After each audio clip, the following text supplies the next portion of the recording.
ఒకప్పుడు వాళ్ళు వీళ్ళు భోజనం పెడితే ఆ భోజనం కోసం ఎదురు చూసి తెచ్చుకున్నాం. ఎప్పుడన్నా నీ జీవితంలో ఆ స్థితిని గుర్తు తెచ్చుకొని ఈరోజు ఉన్న స్థితిని బట్టి ప్రభువును స్తుతించావా, కనపరిచావా? ఒకప్పుడు త్రాగుబోతువు కదా, ఒకప్పుడు తాగి మత్తులో వెళ్ళి కాలువల్లో పడిపోయిన వ్యక్తివి కదా. ఎప్పుడన్నా ఆ గుంటల దగ్గరకు వెళ్ళినప్పుడు, ఆ ప్రాంతానికి వెళ్ళినప్పుడు, ఆ పరిసర ప్రాంతాలకు వెళ్ళినప్పుడు నీ పాత జీవితం ఎప్పుడన్నా జ్ఞాపకం వచ్చిందా? రాలా? ఒకప్పుడు నా జీవితంలో సరైన విలువ లేదు, కానీ విలువను నువ్వు ఇచ్చావయ్యా. నువ్వు కట్టుకున్న బట్టను చూసి ఎప్పుడన్నా దేవుని స్తుతించావా? నువ్వు ఉంటున్న ఇంటిని చూసి ఎప్పుడన్నా దేవుని స్తుతించావా? నువ్వు తొక్కుతున్న కారును చూసో, లేకపోతే నువ్వు తోలుతున్న వాహనాన్ని చూసో, నువ్వు నడుస్తున్నటువంటి ఇంటిని చూసో ఎప్పుడన్నా ప్రభువును స్తుతించావా?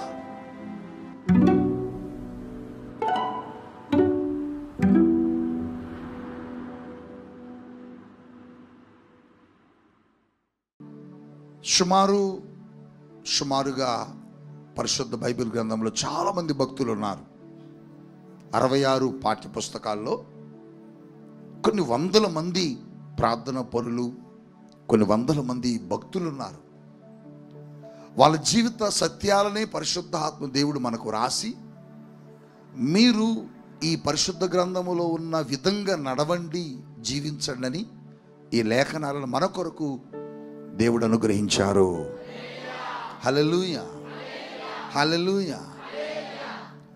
అబ్రహాము మనకు ఆదిమ సంఘములో నాయకుడిగా, దేవుని చేత ఆశీర్వదించబడిన వ్యక్తిగా, దేవుని చేత నడిపించబడిన వ్యక్తిగా మనకు కనబడతా ఉంటాడు. అబ్రహాము కుమారుడైన ఇస్సాకును బట్టి కూడా దేవుడు చాలా అద్భుత కార్యాలు జరిగించాడు. ఇస్సాకు కుమారుడైన యాకోబు జీవితంలో కూడా దేవుడు చాలా బలమైన కార్యాలు చేశాడు. యాకోబు జీవితంలో యాకోబుకి 12 మంది బిడ్డలను దేవుడు అనుగ్రహించాడు. గొప్పగా దేవుని స్తుతించండి. ఈ 12 మంది ఇశ్రాయేలీయుల దేశంలో, లేకపోతే ఇశ్రాయేలీయుల ప్రజల మధ్య 12 గోత్రాలుగా దేవుడు వారిని ఏర్పరచుకున్నాడు. ఒక్కొక్క వ్యక్తిని ఒక్కొక్క గోత్రంగా దేవుడు ఏర్పరచుకొని 12 గోత్రాలను దేవుడు ఏం చేశాడంటే ఆశీర్వాదకరంగా నడిపించాడు. ఈ యాకోబు సంతానం ఒకానొక దశలో కరువు కష్టాలు వచ్చినప్పుడు యాకోబు కుమారుడైన యోసేపు ఐగుప్తు దేశానికి అమ్మబడ్డాడు. యోసేపు ఐగుప్తు దేశంలో రాజుగా గొప్ప స్థానంలో దేవుడు యోసేపును నిలబెట్టాడు. ఆ తర్వాత వారి కుటుంబ సభ్యులు ఉన్న దేశంలో, వారున్న ప్రాంతంలో కరువు వచ్చినప్పుడు ఆహార ధాన్యం కోసం, వారు బ్రతకడానికి కావలసినటువంటి సమృద్ధి వారి దేశంలో లేక, వారి కుటుంబ సభ్యులందరూ కలిసి దాదాపుగా ఒక 70 మంది యాకోబు సంతానం ఐగుప్తు దేశానికి బ్రతుకు తెరువు కొరకై బయలుదేరి వెళ్ళారండి. గొప్పగా హల్లెలూయా ప్రభువును స్తుతించాలి. చెప్పండి హల్లెలూయా, హల్లెలూయా. ఇప్పుడు ఎన్ని గోత్రాల ప్రజలు ఇశ్రాయేలీలో మనకు కనబడతారు?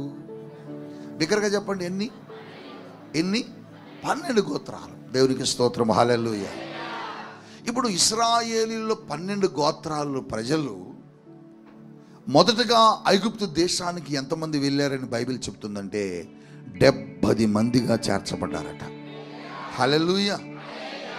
ఆది కాండము దేవుని యొక్క వాక్యంలో 46వ అధ్యాయములో 27వ వచనములో ఈ మాటను పరిశుద్ధాత్మ దేవుడు దేవుని యొక్క సేవకుడు ద్వారా ఎలా రాసి పెట్టాడో చూద్దాం. ఆ మాట చదువుదామా? ఐగుప్తులో ఐగుప్తునకు వచ్చిన యాకోబు కుటుంబపు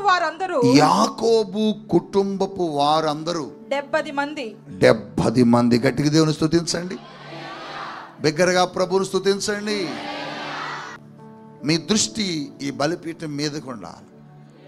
మీ దృష్టి ఈ స్థలములో దేవుని మహిమను చూస్తూ ఉండాలా. ఎంతమంది యాకోబు సంతానము ఐగుప్తు దేశానికి వెళ్ళారని బైబిల్ సెలవిచ్చిందంటే 70 మంది. ఈ 70 మంది కలిపి మొత్తం ఎన్ని గోత్రాల ప్రజలంటే 12 గోత్రాల ప్రజలు. వీరు ఐగుప్తుకు వెళ్ళారు. ఐగుప్తు కాలంలో వీళ్ళ సంతతి ఏమైందంటే విస్తరించింది. 70 మందిగా వెళ్ళినటువంటి ప్రజలు ఆ ఐగుప్తు దేశంలో లక్షలాది మంది ప్రజలుగా విస్తరించారు. చాలా సంవత్సరాలు అయింది. సుమారుగా ఎన్ని సంవత్సరాలని బైబిల్ సెలవిచ్చిందంటే 430 సంవత్సరాలు అక్కడ జీవించారు వాళ్ళు. 430 సంవత్సరాలు అక్కడ వారు జీవించారు. ఈ 430 సంవత్సరాల్లో వీళ్ళను అక్కడ పరిపాలిస్తున్నటువంటి రాజు, వారిని పరిపాలిస్తున్నటువంటి ఫరో, వాళ్ళని పరిపాలిస్తున్నటువంటి నాయకుడు చాలా ఇబ్బంది పెట్టాడు. ఎందుకనంటే వీళ్ళది సొంత దేశం కాదది. వీళ్ళు వేరే దేశస్తులు. వీళ్ళు దేవుని ప్రజలు. దేశం కాని దేశానికి 430 సంవత్సరాల క్రితం కేవలం 70 మందిగా వస్తే ఈ ప్రజలందరూ ఏమయ్యారంటే కొన్ని లక్షల మంది ప్రజలుగా విస్తరించారు. హల్లెలూయా. ఎవరు వీరిని విస్తరింపజేశారు అంటే దేవుడే వారిని విస్తరింపజేశాడు. హల్లెలూయా, హల్లెలూయా. దాదాపుగా బైబిల్ చెబుతున్న సత్యం ఏంటంటే 20-25 లక్షల మంది ప్రజలుగా విస్తరించబడ్డారు. ప్రభును స్తుతించాలి. 70 మంది ప్రజలు. కేవలం ఎంతమంది వాళ్ళు? 70 మంది వ్యక్తులు. 12 గోత్రాల ప్రజలు. 430 సంవత్సరాలు అయ్యేటప్పటికి చనిపోయిన వాళ్ళు చనిపోయారు, పుట్టే వాళ్ళు పుడుతున్నారు. కానీ ఆ రోజుకి సంఖ్య ఎంత విస్తరించున్నదంటే కనీసం ఒక 20 నుంచి 25 లక్షల మందికి విస్తరించి ఉంటుందని బైబిల్ సెలవిస్తుంది. అయితే అక్కడ ఈ 20 నుంచి 25 లక్షల మంది ప్రజలు కూడా, ఇన్ని లక్షల మంది జనాంగం కూడా రాజు చేతుల బానిసలైపోయారు. రాజు చేతుల భయంకరమైనటువంటి వెట్టి చాకిరీ చేయించబడుతున్నారు. అటువంటి సమయంలో ఈ ప్రజలందరూ దేవుని దగ్గరకు వచ్చి, ఈ ప్రజలందరూ దేవుని సన్నిధికి చేరి దేవుని సన్నిధిలో ప్రార్థన చేస్తున్నారు. అయ్యా, మేము ఇక్కడికి 70 మందిగా వచ్చాము. మేము ఇక్కడికి 12 గోత్రాలకు వస్తే ఇంతమందిగా మమ్మల్ని విస్తరింప చేశావు. ఇదిగో ఈ దేశం కాని దేశములో, ప్రాంతం కాని ప్రాంతములో మమ్మల్ని ఈ రాజు, ఈ భయంకరుడు, ఈ కఠినాత్ముడు మమ్మల్ని ఇబ్బంది పెడుతున్నాడు, వెట్టి చాకరీ చేయించుకుంటున్నాడు. మేము భరించలేమయ్యా, మేము ఉండలేము ప్రభువా. మా పితరుడైన అబ్రహాముకు నువ్వు వాగ్దానం చేసావు కదా, కొన్ని సంవత్సరాల తర్వాత 400 సంవత్సరాలకు పైగా తర్వాత నేను వారిని జ్ఞాపకం చేసుకొని వారిని నేను విడిపిస్తాను అని, వారిని నేను వాగ్దాన దేశము చేరుస్తానని మా పితరుడైన అబ్రహాముకి మా గురించి ఒక వాగ్దానం ఇచ్చావు కదా, ఆ వాగ్దానాన్ని మా జీవితంలో నెరవేర్చయ్యా అని దేవుని సన్నిధిలో దేవుని ప్రజలు మొర్రపెట్టి కేకలు వేయటం ప్రారంభించారట. హల్లెలూయా. ఎప్పుడైతే వారు కేక వేశారో, ఎప్పుడైతే వారు దేవుని సన్నిధిలో ప్రార్థన చేస్తున్నారో, దేవుడు వారి ప్రార్థన విని వారికి చేసిన వాగ్దానమును జ్ఞాపకం చేసుకొని, వారికి ఇచ్చిన మాటను గుర్తు తెచ్చుకొని మోషే అనబడి ఒక నాయకుడిని ఎన్నుకొని, ఆ నాయకుడి ద్వారా దేవుడు తన ప్రజలను విడిపించడానికి సిద్ధపరచబడ్డాడు. హల్లెలూయానండి, హల్లెలూయా. ఏ మోషే, నా ప్రజలైన ఇశ్రాయేలీయులు అక్కడ బాధపడుతున్నారు. మోషే, నువ్వు వెళ్ళి వారిని విడిపించడానికి నువ్వు నిలబడితే నీ పక్షమున నేను నిలబడి కార్యం జరిగిస్తాను. హల్లెలూయా. మోషే వెళ్ళాడు. దేవుడు చెప్పినట్టుగా మోషే వెళ్ళాడు. దేవుని మాటకు లోబడి మోషే దేవుని యొక్క ప్రజలను విడిపించడానికి ఐగుప్తు దేశానికి వెళ్ళాడు. దేవుడు ఎప్పుడైతే మోషే పక్షాన నిలబడ్డాడో, దేవుని ప్రజలందరూ కూడా అద్భుతముగా దేవుని శక్తిని చూసి శత్రువు చేతిలో నుంచి విడిపించబడ్డారు. హల్లెలూయా, హల్లెలూయా, హల్లెలూయా. హల్లెలూయా. వారు విడిపించబడి ఐగుప్తు దేశాన్ని దాటుకొని వారు ప్రయాణిస్తుండగా వారికి ఎర్ర సముద్రం అడ్డొచ్చింది. ఓ ఎర్ర సముద్రము ముందు దేవుని సేవకుడు నిలబడితే సముద్రము 2 పాయలుగా చీలిపోయింది. హల్లెలూయా, హల్లెలూయా. ఎంత గొప్ప దేవుడిని దేవుడు అంటే, ఎంత శక్తిమంతుడంటే, మోషే అన్నాడు, అయ్యా ఇంత గొప్ప రాజుని కొట్టడానికి జయించడానికి నేను వెళ్ళాలంటే నేను చాలా శక్తి పొందుకోవాలి కదా. ఏం తీసుకుని వెళ్ళమంటావంటే, నువ్వేం తీసుకుని వెళ్ళొద్దు, నీ చేతి కర్రతో వెళ్ళవయ్యా అన్న. హల్లెలూయానండి. చేతి కర్ర సహాయముతో ఫరో సామ్రాజ్యాన్ని కుప్పగూల్చగలిగాడు. హల్లెలూయా, హల్లెలూయా. సముద్రము దగ్గరకు వచ్చి నిలబడ్డాడు. సముద్రము చూస్తున్నది దేవుని ప్రజలను. మోషే అంటున్నాడు, అయ్యా ఈ సముద్రం అడ్డొచ్చింది, మరి ఎట్లా పోవాలి మేము చెప్పండి అన్నాడు. దేవుడు అంటున్నాడు, ఎందుకు నువ్వు ఆగావు అసలు? ఇక్కడ సముద్రం అడ్డొచ్చింది, అయితే సముద్రం అడ్డొచ్చి నువ్వు ఆగాలా? ఆగొద్దు, ఆగక సాగిపో. ఎలా సాగిపోమంటావు? ఎలా సాగిపోవాలి ఉందయ్యా మోషే? నీ చేతి కర్రతో ఆ సముద్రాన్ని కొట్టవయ్యా అన్నాడు. హల్లెలూయా. కొడితే సముద్రము 2 పాయలైంది. దేవుడు దేవుని ప్రజల కోసం అద్భుతాలు చేస్తున్నాడు ఆ ప్రయాణంలో. ఆ దృశ్యాన్ని ఒక దైవజనుడు పాట రాశాడు. ఎర్ర సముద్రము చెప్పండి నీ ఆజ్ఞ మేరక రహదారిగా మారిపోయింది. దేవుని స్తోత్రం చెప్పండి. హల్లెలూయా, హల్లెలూయా. ఎర్ర సముద్రము నీ ఆజ్ఞ మేరకు రహదారిగా మారగా దాటిరే నీ జనులు బహుక్షేమముగా.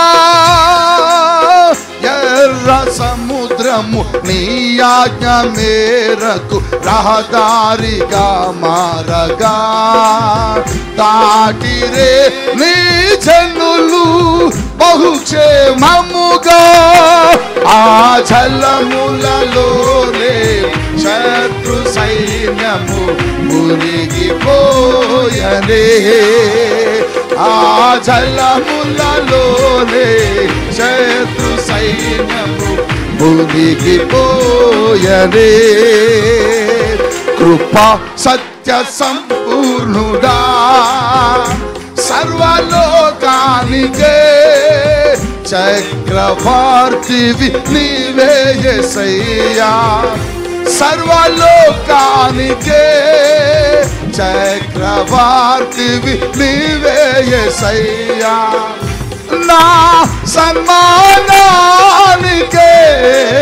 మహనీయుడవు నీవేనయ్యా. మహనీయుడవు నీవేనయ్యా. మహనీయుడవు నీవేనయ్యా. మహనీయుడవు నీవేనయ్యా. హల్లెలూయా. చీలిపోయిందండి సముద్రం, మొక్కలు 2 పాయలైపోయింది. వెళ్ళిపోయారు వారు. సముద్రమును దాటి వెళ్ళిపోయారు. వారి కొరకు దేవుడు అద్భుతాలు చేస్తున్నాడు. మోషే దగ్గరకు వచ్చి దేవుని ప్రజలు అడుగుతున్నారు, మోషే మాకు ఆకలేస్తుంది. కంగారు పడకండి, నేను వెళ్ళొస్తాను ఆయన దగ్గరికి అన్నాడు. మీరందరూ ఇక్కడే ప్లేట్లు పట్టుకుని రెడీగా ఉండండి, నేను పోతా ఆయన దగ్గరికి అన్నాడు. ఆయన వీళ్ళయ్యా ప్రజలు భోజనం అడుగుతున్నారు, ఇన్ని లక్షల మందికి ఏం చేస్తాం ప్రభువా? మీరేం చేయొద్దు మోషే, అందరూ సిద్ధంగా ఉండండి అన్నాడు. హల్లెలూయా. ఆకాశము తెరవబడింది, వంట సిద్ధపరచబడింది. పరలోకములో వంట సిద్ధపరచబడి భూమి మీద ఉన్న తన ప్రజల కొరకు పంపబడుతూ ఉన్నది. హల్లెలూయా. ఇప్పుడు చెప్పండి, వంట మాస్టర్ ఎవరు? దేవుని స్తోత్రం చెప్పండి. అసలు ఆయన చేస్తే అంత బాగుంటుంది. దేవుని స్తోత్రం చెప్పొచ్చు కదా. వంట మాస్టర్ ఆయనే. ఆయన చేస్తే ఉప్పు ఎక్కువ వేయడు, కారం ఎక్కువ వేయడు, కావలసినంతగా సమపాలలో వేస్తాడు. అప్పుడప్పుడు ఘాటుగా వేస్తూ ఉంటాడు. హల్లెలూయా, హల్లెలూయా. తిన్నారు, కడుపు నిండా సమృద్ధిగా తిన్నారు. మోషే, తిండైతే పెట్టావు కానీ మరి మంచినీళ్ళు ఎట్లా అన్నారు. మోషే మరల దేవుని దగ్గరికి వెళ్ళాడు.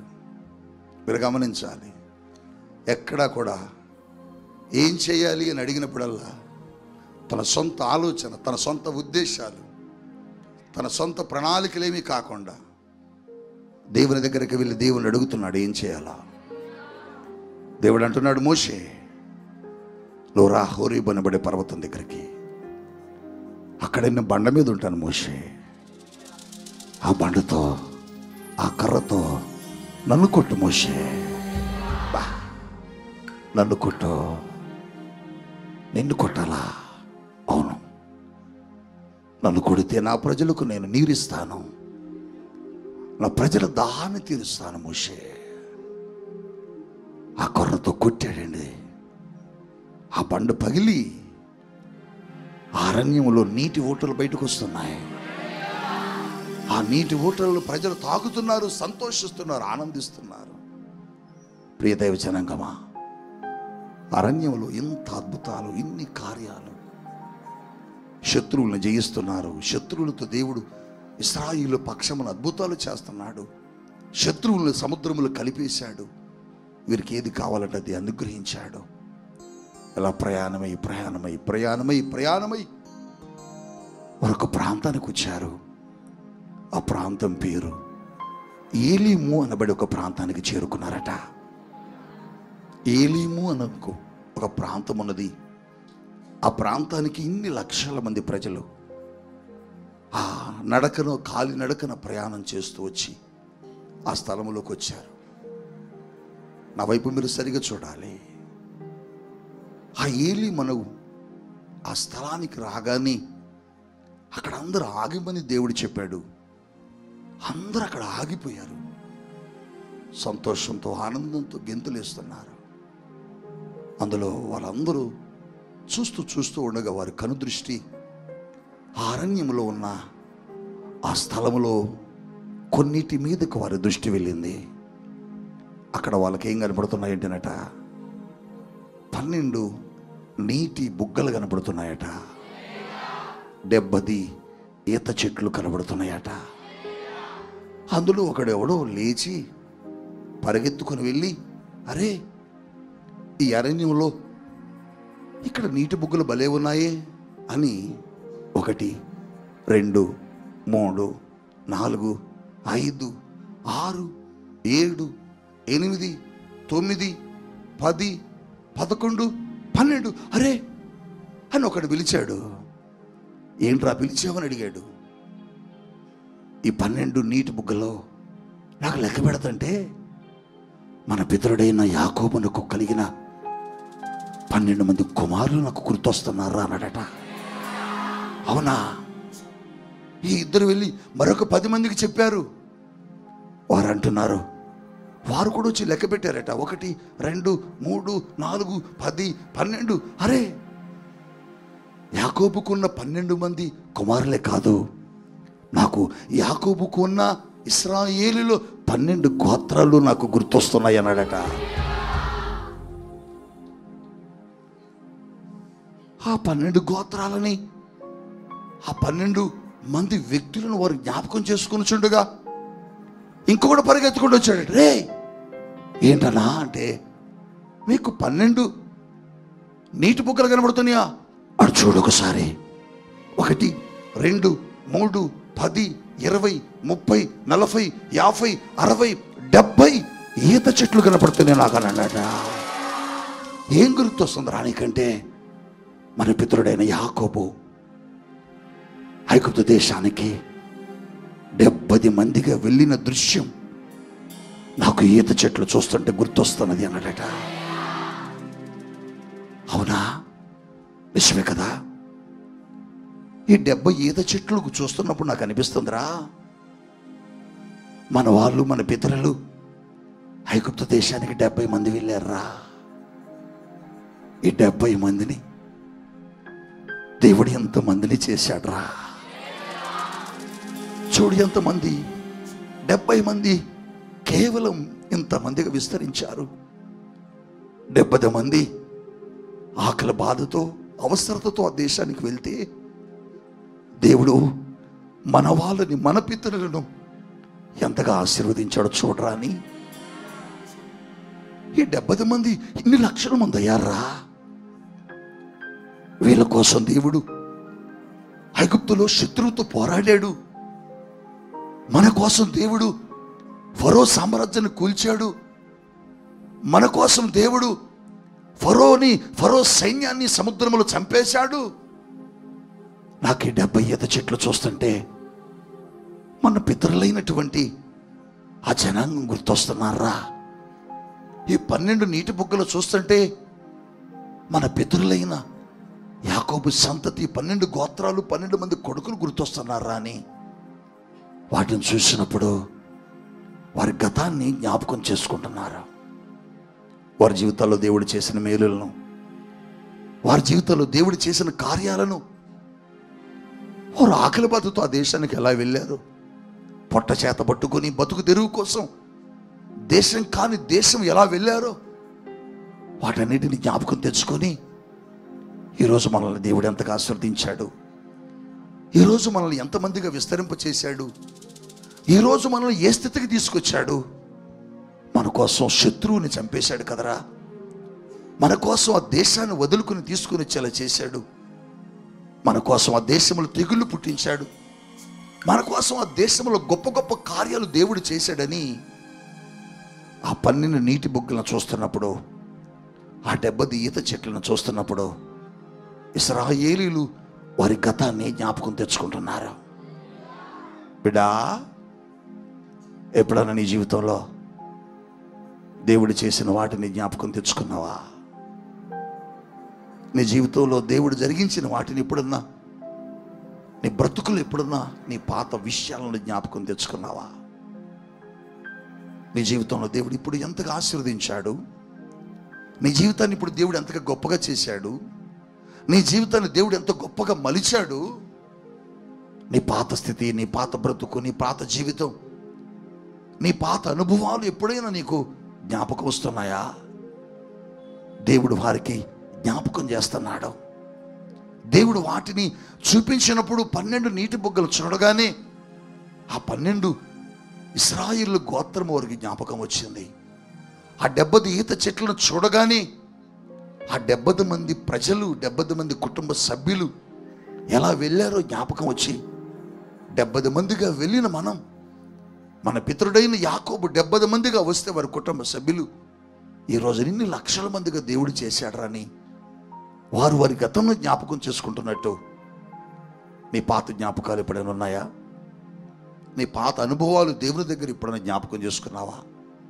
మీ ఊరు వెళ్ళినప్పుడు, నీ పాత ఇంటికి వెళ్ళినప్పుడు, నీ పాత స్నేహితులు కలిసినప్పుడు నీ పాత అనుభవాలు ఎప్పుడైనా జ్ఞాపకం ఉన్నాయా? దేవుని దగ్గర రాకమునుపు, దేవుని దగ్గరకు రక్షించబడకమునుపు, దేవుని సన్నిధికి వచ్చి దేవుని సన్నిధిలో రక్షణ పొందకమునుపు నీ జీవితం ఎంత భయంకరంగా ఉండేది, నీ బ్రతుకు ఎంత భయంకరంగా ఉండేది, ఎంత భయంకరమైన శాపాన్ని అనుభవించావు, ఎంత భయంకరమైన పాపంలో ఉన్నావు, ఎంత భయంకరమైన అనారోగ్యాన్ని అనుభవించావు, ఎంత భయంకరమైన బీదరికాన్ని అనుభవించావు, ఎంత భయంకరమైనటువంటి దారిద్ర్యతను అనుభవించావు. ఎప్పుడన్నా వాటిని జ్ఞాపకం తెచ్చుకొని, నిజమే ప్రభువా, ఒకప్పుడు నా జీవితం ఎలా ఉండేది, ఒకప్పుడు నా బ్రతుకు ఎలా ఉండేది, ఒకప్పుడు నా ఇంట్లో తిండి లేదు, ఒకప్పుడు నేను కట్టుకోవడానికి బట్ట లేదు, ఒకప్పుడు నా జీవితంలో సరైన విలువ లేదు, కానీ విలువను నువ్వు ఇచ్చావయ్యా. నువ్వు కట్టుకున్న బట్టను చూసి ఎప్పుడన్నా దేవుని స్తుతించావా? నువ్వు ఉంటున్న ఇంటిని చూసి ఎప్పుడన్నా దేవుని స్తుతించావా? నువ్వు తొక్కుతున్న కారును చూసో, లేకపోతే నువ్వు తోలుతున్న వాహనాన్ని చూసో, నువ్వు నడుస్తున్నటువంటి ఇంటిని చూసో ఎప్పుడన్నా ప్రభువును స్తుతించావా? నీ ఇల్లు కట్టుకున్నప్పుడు ఆ ఇంటిని చూసి, నిజమే ప్రభువా, ఒకప్పుడు సరైనది లేదు, ఇరుకులో జీవించాము, తడుస్తుండే ఇంట్లో ఉన్నాము, రకరకాలైన గృహాల్లో అద్దెలకు జీవించాము, చాలా ఇబ్బంది పడ్డాము, చాలా కష్టాలు పడ్డాము ప్రభువా. కానీ ఈరోజు ఇంత మంచి ఇల్లునిచ్చావు యేసయ్యా అని ఎప్పుడైనా నీకు ఇచ్చిన ఇంటిని బట్టి ప్రభువును స్తుతించావా నాన్న? లేదు. నీకు ఇచ్చిన ఇంటిని బట్టి నువ్వు ఎప్పుడు స్తుతించలేకపోయావు. ఒకప్పుడు నీ ఇల్లు ఎలా ఉండేది, ఒకప్పుడు నీ గృహం ఎలా ఉండేది, ఒకప్పుడు నువ్వు నివసించిన గృహం ఎంత చిన్నగా ఉండేది, ఒకప్పుడు నువ్వు ఉన్న పెరిగిన ఇల్లు ఎంత భయంకరంగా ఉండేది. అటువంటి ఇంటి నుంచి నిన్ను ఏ స్థితికి తీసుకొచ్చాడు, ఏ పరిస్థితికి తీసుకొచ్చాడు, ఏ ఉన్నతమైన స్థితికి తీసుకొచ్చాడు. ఆ సమయంలో ఆ ఇంటిని బట్టి ప్రభువును స్తుతించావా? ఆ పాత ఇల్లు కనబడినప్పుడు నీ పాత గుర్తులు ఏమైనా జ్ఞాపకం వచ్చాయా? ఒకప్పుడు నేను కూడా ఎలాంటి జీవితమే జీవించాను, ఒకప్పుడు నేను కూడా ఎలాంటి బీదరికాన్ని అనుభవించానని ఎప్పుడన్నా నీ జీవితంలో నీ ముందు ఉన్న వాటిని బట్టి జ్ఞాపకం తెచ్చుకున్నావా? నీకు దేవుడు ఎంత ఆశీర్వదించాడు బిడ్డ, నేను దేవుడు ఎంత స్థితిని మార్చాడు బిడ్డ, నీ జీవితంలో ఎంత గొప్ప గొప్ప కార్యాలను దేవుడు జరిగించాడు బిడ్డ. మీ జీవితంలో మీ గృహాలు ఒకప్పుడు ఎలా ఉండేవి? నేను వచ్చిన దినాల్లో, నేను వచ్చిన సంవత్సరంలో అందరు గృహాలకు నేను చాలాసార్లు వచ్చాను ప్రార్థన కొరకని.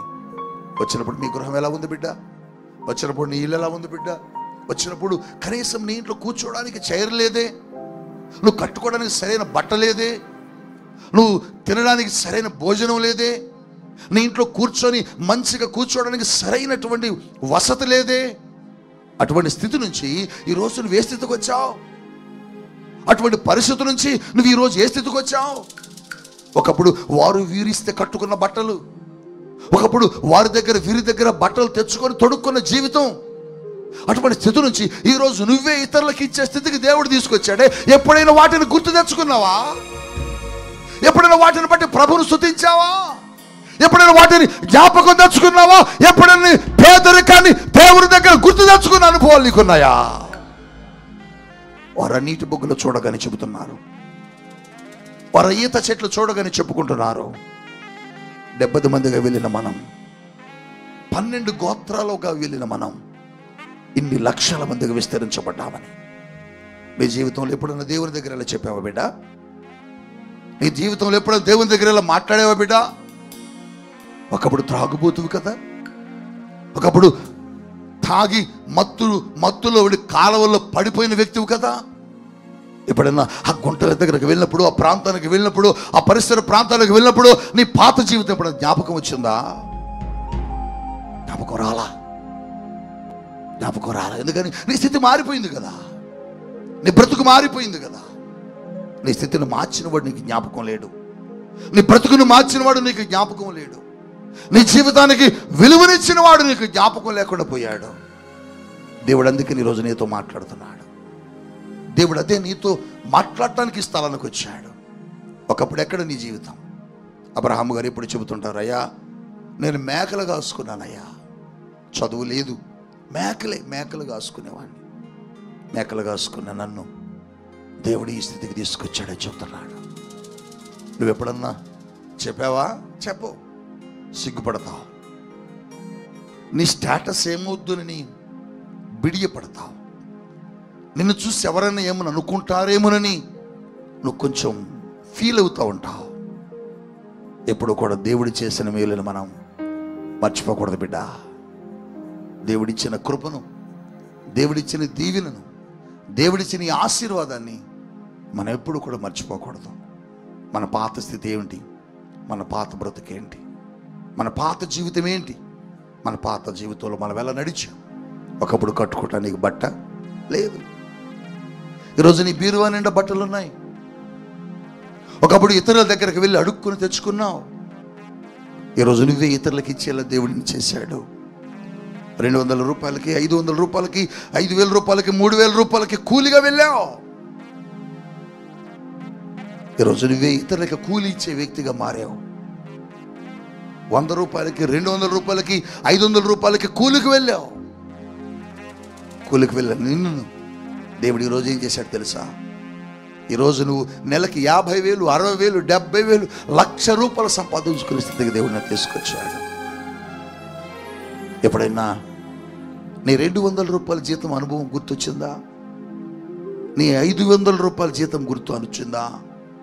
నీ 1000 రూపాయల కోసం ప్రయాసపడి పనిచేసేవే, కూలిగా వెళ్ళేవే గుర్తొచ్చినాయా? గుర్తు రావాలి బిడ్డ, గుర్తు రావాలి. ఇశ్రాయేలీయులకి దేవుడు అరణ్యంలో వారికి గుర్తు చేస్తున్నాడు. ఇశ్రాయేలీయులారా, ఈ 12 నీటి బుగ్గలు దేనికంటే మీరు 12 మందిగానే 12 గోత్రాల వారికి వచ్చారు. ఈ 70 ఈత చెట్లు దేనికి కనబడుతున్నాయంటే ఈ 70 చెట్లు 70 మంది ఇశ్రాయేలీయులుగా గుర్తొస్తున్నారు. మీరు, మీ చరిత్ర ఇది, మీ బ్రతుకిది, మీ పరిస్థితి అది. కానీ నేనేం చేశానో తెలుసా? ఇదిగో ఇంతగా మిమ్మల్ని ఆశీర్వదించాను, ఇంతగా నేను మిమ్మల్ని దీవించాను, ఇంతగా మిమ్మల్ని నేను హెచ్చించాను. వాటిని మనం జ్ఞాపకం తెచ్చుకోవాలి, వాటిని మనము స్మరించాలి, వాటిని బట్టి ప్రభువును స్తుతించాలి. కొంతమంది చెప్పుకోరు, ఒకప్పుడు నా స్థితి ఇదని నేను చెప్పుకోరు. స్థితి మారిన తర్వాత వారు చెప్పుకోవడానికి సిగ్గుపడతారు. ఆ స్థితిలోకి వెళ్ళిన తర్వాత వాళ్ళు ఫీల్ అవుతారు. ఒకసారి నేను బస్సులో ప్రయాణం చేస్తున్నాను. మా ఊరిలో ఒక ఆయన ఉండే, సుదర్శన్ అని, రైల్వేలో ఒక మంచి ఉన్నతమైన స్థానంలో ఉద్యోగం చేస్తున్నాడు. ఆయన నా చిన్న వయసులో రైతుల దగ్గర జీతానికి ఉండేవాడు. పగలంతా జీతం చేసుకొని వచ్చి రాత్రిపూట రాత్రి బడికి వెళ్ళి చదువుకున్నాడు. ఆయన కష్టపడ్డాడు. దేవుడు అతన్ని ఆశీర్వదించాడు. తన తల్లి తన తండ్రి చాలా ప్రార్థన పరులు. దేవుని మహాకృపను బట్టి ఒక ఉన్నతమైన కృపకు వచ్చాడు. ఒకరోజు నేను బస్సులో కనపడ్డా. అప్పటికి నేను పాస్టర్ని అయ్యాను. కనపడగానే మరి వాళ్ళు కూడా క్రిస్టియన్సే కదా, నాకు తెలుసు కదా, ఈ కుటుంబం నాకు పరిచయం ఉన్న కుటుంబం. అతను ఏ స్థితి నుంచి కష్టపడి పైకి వచ్చాడో తెలుసు నాకు. వెంటనే నేను అన్న ప్రైజ్లాడు అన్న బస్సులో, చిన్న కూర్చో అన్నాడు. మళ్ళీ నేను ప్రైజ్లాడు అన్న చిన్న కూర్చో అన్నాడు. కూర్చున్నా. అన్న ప్రైజ్లాడు అన్న, నువ్వు మాటికి ప్రైజ్లాడు అన్న, మాకు చిన్న వెనకాల లేవనుకుంటారు, నేను క్రిస్టియన్ అనుకుంటారు. నేను ఇప్పుడు మంచి ఉన్నతమైన స్థితిలో ఉన్నా, మంచి ఆఫీసర్ని అయ్యా నేను, కనుక నన్ను అలా ప్రైజ్లాడు అని పిలవ, మాకు వెనక్కి వెళ్ళి కూర్చో అన్నాడు. సరే అన్న, లేచి నేను మరి నా చేతిలో బైబిల్ ఉండే, నా చేతిలో బ్యాగ్ ఉండే నిలబడ్డాను. అప్పుడు బస్సులో 20-30 మందే ఉన్నారు. బస్సు నిండా జనం ఎక్కాక, అన్న ప్రైజ్లాడు అన్నా, అక్క మీరందరూ చర్చికి వెళ్తున్నారుగా, మంచుకున్నారుగా అన్న. నేను ఇటు తిరిగాడు. మీ అమ్మగారు కోసం నేను రోజు ప్రార్థన చేస్తున్నానన్నా, అమ్మ వస్తుంటుంది నా దగ్గరికి ప్రార్థన కన్నా. సీరియస్గా చూస్తున్నాడు. బస్సు దిగాక అంటాడు, నా పరువు తీసామంటున్నాడు. అప్పుడు నేనన్నాను, పేడ తట్ట పట్టుకుని జీతగాడిగా వెళ్ళావు, అప్పుడు బోలే పరువు నీకు? రైతు దగ్గర గొడ్లు తోలటానికి రోడ్డు మీదకి వచ్చి కూలీగా వెళ్ళావు, అప్పుడు బోలే నీ పరువు? భోజనం కోసం మామిడి కోతకి వెళ్ళావు, అప్పుడు బోలే పరువు? మిరపకాయ కోతకి వెళ్ళావు నేను చూస్తుండగా, అప్పుడు పోలే నీ పరువు? ఈ పరువు కాపాడింది ఎవరో తెలుసా? యేసయ్య. చాలా మంది నేను చూస్తా, మీ స్థితి మారిన తర్వాత మీరు దేవుణ్ణి గుర్తు తెచ్చుకోరు. మీ పాత అనుభవాలు మీకు జ్ఞాపకం ఉండట్లా, నీ పాత పరిస్థితులు నీకు జ్ఞాపకం ఉండట్లా. ఇశ్రాయేలులదే గుర్తు తెచ్చుకుంటున్నారు. 70 మందిగా వెళ్ళిన మనల్ని ఇన్ని లక్షల మందిగా దేవుడు ఆశీర్వదించాడు. మన కోసం దేవుడు ఎన్ని అద్భుతాలు చేశాడు. మన కోసం దేవుడు ఎన్ని ఆశ్చర్యమైన కార్యాలు చేశాడు. మన కోసం దేవుడు శత్రుతో పోరాడాడు. మన కోసము సముద్రాలను చీల్చాడు. మన కోసం ఆకాశము నుండి మన్నాను కురిపించాడని దేవుడు చేసిన మేలులను జ్ఞాపకం తెచ్చుకుంటున్నారు. నీ జీవితంలో ఎప్పుడన్నా దేవుడు చేసిన మేలుని, నీ జీవితంలో దేవుడు జరిగించిన అద్భుతాన్ని జ్ఞాపకం తెచ్చుకొని ఎప్పుడన్నా వచ్చి ప్రభు దగ్గర నిలబడి సాక్ష్యం చెప్పావా? ఒక్క చేరతో చూపిడా, ఒక్క చీరతో వచ్చావు. ఒక్క చీరతో వచ్చిన నిన్ను ఈరోజు నీ బీరువా నిండా చీరలు నింపేలా దేవుడు చేశాడు. ఎప్పుడని చెప్పావు ఇక్కడ నిలబడి, నా జీవితం ఒక్క చీరతో ప్రారంభమైంది, నా బ్రతుకు ఒక్క చీరతో ప్రారంభమైంది, కానీ ఈరోజు దేవుడు నన్ను ఇంతగా ఆశీర్వదించాడు పడి చెప్పావా? చెప్పలే. చెప్పితే సిగ్గు, చెప్పితే పరువు పొద్దేమో, చెప్పితే ఏమని అనుకుంటారేమో, చెప్పితే నన్ను తక్కువగా చూస్తారేమో. నేను తక్కువగా చూడరు. నీ సాక్ష్యాన్ని బట్టి దేవుణ్ణి సంఘము మహిమపరుస్తుంది. అన్య ప్రజలు దేవుని వైపు చూడగలుగుతారు, అన్య ప్రజలు దేవుని స్తుతిస్తారు. నేను చెబుతాను, లక్షల మంది సభలో చెబుతా, వేల మంది ప్రజలున్నా చెబుతా, నేను సెకండ్ హ్యాండ్ బట్టలు కొనుక్కున్నానని చెబుతా. నేను కొనుక్కున్నా, మరి 25 రూపాయల షర్ట్ కొనుక్కున్నా, నేను 25 రూపాయలు ప్యాంటు కొనుక్కున్నా. నేను వేసుకోవడానికి వెళ్ళినప్పుడు నా దగ్గర కొనుక్కోవడానికి డబ్బులు లేకపోతే 25 రూపాయలకి నేను షర్ట్ కొనుక్కున్నా. 5 రూపాయలు తగ్గితే ఆయన ఇవ్వకపోతే మరలా వచ్చేసా. నేను షర్టు 25 రూపాయలు పెట్టి సెకండ్ హ్యాండ్ కొనుక్కోవడానికి నాకు నెల 2 టైం పట్టింది. దాని మీద తర్వాత ప్యాంటు కొనుక్కోవడానికి మళ్ళీ ఒక 2-3 నెలలు టైం పట్టింది. అంటే నేను ఒక ప్యాంటు షర్టు సెకండ్ హ్యాండ్లో కొనడానికి నాకు 4 నెలలు టైం పట్టింది. నాకు తెలుసు ఆ బాధ ఎంత ఉంటుందో, ఆ కఠినం ఎంత భయంకరంగా ఉంటుందో, ఆ పరిస్థితులు ఎంత కఠినంగా ఉంటాయో, ఆ పరిస్థితులు మనిషి యొక్క పరిస్థితులు ఏ విధంగా ఉంటాయో నాకు అనుభవం. ఆ మసీదు సెంటర్కి వెళ్తే మా ఊరిలో, తిరువూరులో కరెక్ట్గా పాత బస్ స్టాండ్ దగ్గర మసీదు సెంటర్ అని ఒకటి ఉంటుంది. ఆ మసీదుకి ఎదురుగా అమ్ముతారు వీళ్ళు పాత బట్టలు. ఆ పాత బట్టలు కొనుక్కునేవాడిని నేను. ఎప్పటికైనా అక్కడికి వెళ్ళినా, అటుగుండా వెళ్ళినా నేను మా అమ్మకి చూపిస్తా, అదిగో ఆ కొట్టు దగ్గర నేను బట్టలు కొనుక్కున్నాను, ఆ కొట్టు దగ్గర నేను నిలబడ్డాను సైకిల్ వేసుకొని, నేను కారు వేసుకొని. ఎన్నో మార్లు అటు వెళ్ళినప్పుడు అక్కడ ఆగి ఆ షాప్ ఆయన దగ్గరికి, ఆ కొట్టు ఆమె దగ్గర ఒక పెద్ద ఆవిడ, ఆమె దగ్గర నేను వెళ్తాను. కొడక బాగున్నావా అంటది. బాగున్నానమ్మా, నీ దేవుడు ఎంత గొప్పవాడరా నాన్న. మా స్థితులు ఇకే ఇలాగే ఉన్నాయి. నువ్వు దేవుణ్ణి నమ్ముకున్నావు, దేవుడు నీ జీవితాన్ని ఎలా మార్చాడు బిడ్డ.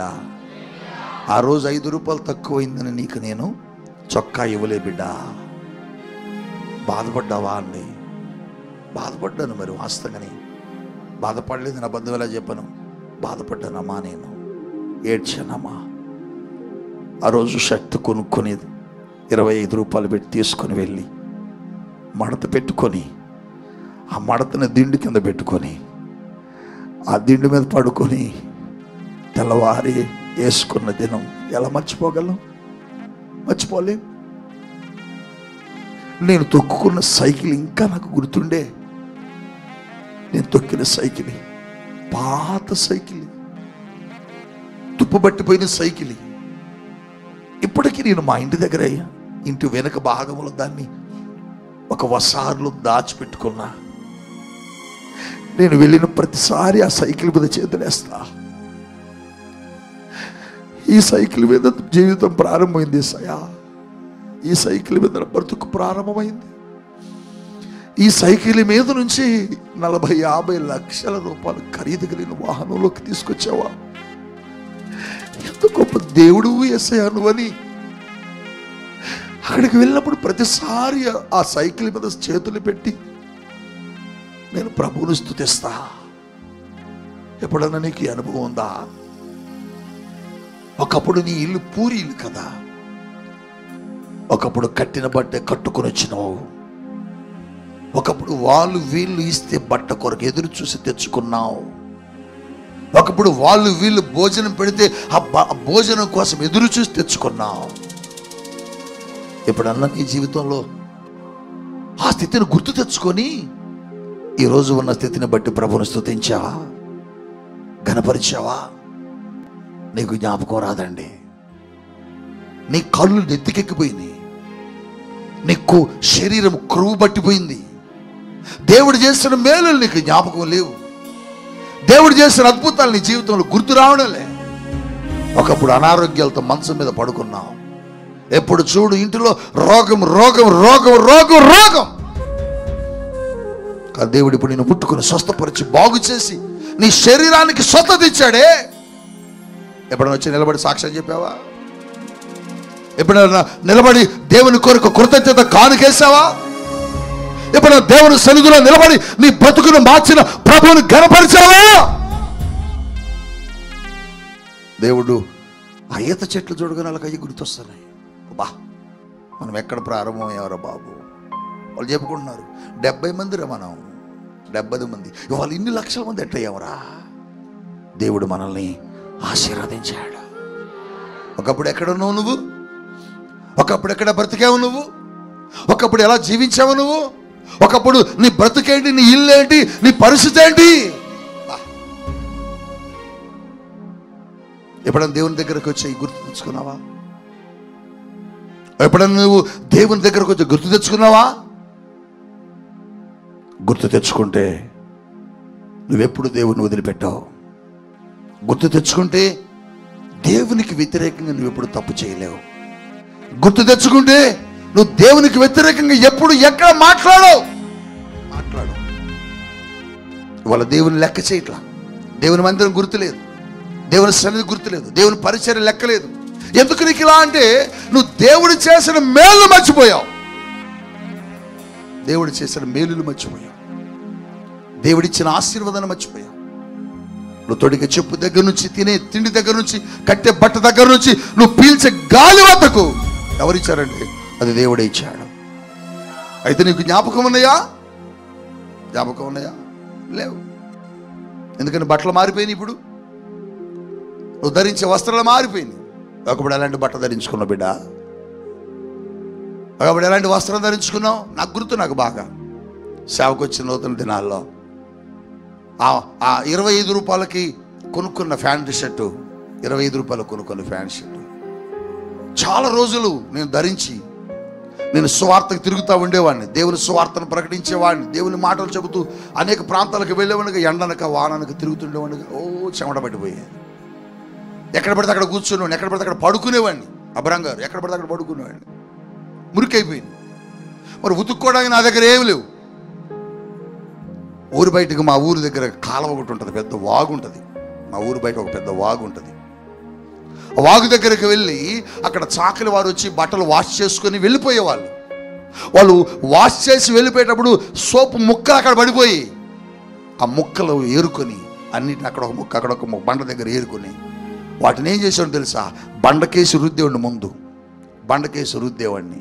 ఆ బండకేసి రుద్దిన తర్వాత బండకు అంటుకునేది ఆ సోపు. అప్పుడు తడిపి షర్ట్ని ఆ బండ మీద నుసుగుతూ ఉండేవాడిని. షర్ట్ ఉతుకునేటప్పుడు ప్యాంట్ ఉంచుకునేవాడిని. ప్యాంట్ ఉతుక్కునేటప్పుడు షర్ట్ని మరలా ప్యాంట్లా కట్టుకునేవాడిని. ఈ జీవితం నేను మర్చిపోలేను. ఈ జీవితం ఎప్పుడు మర్చిపోలేను. మర్చిపోయే అనుభవాలు కాదు కదా, మర్చిపోయే పరిస్థితులు కాదు కదా, మర్చిపోయే జీవితం కాదు కదా.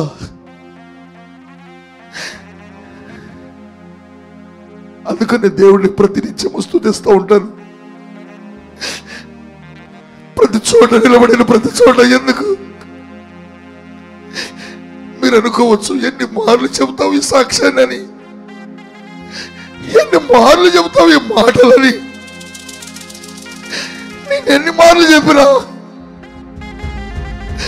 మర్చిపోలేకపోతున్నాను.